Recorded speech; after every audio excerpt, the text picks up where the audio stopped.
Hello guys, in this video I'm gonna show you how to transfer money from HDFC FASTag to bank account. So we need to find in our browser, we need to find HDFC FASTag, and then we're gonna see this option right here, and right here you're going to see all the information about uh, FASTag payment.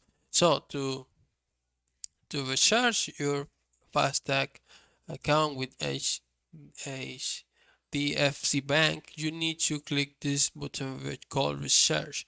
Also, you can see all the information right here.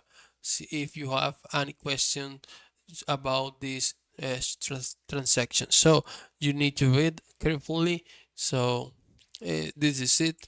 So in this case, you just need to click this button called recharge, and then you're going to recharge uh, your HDFC bank.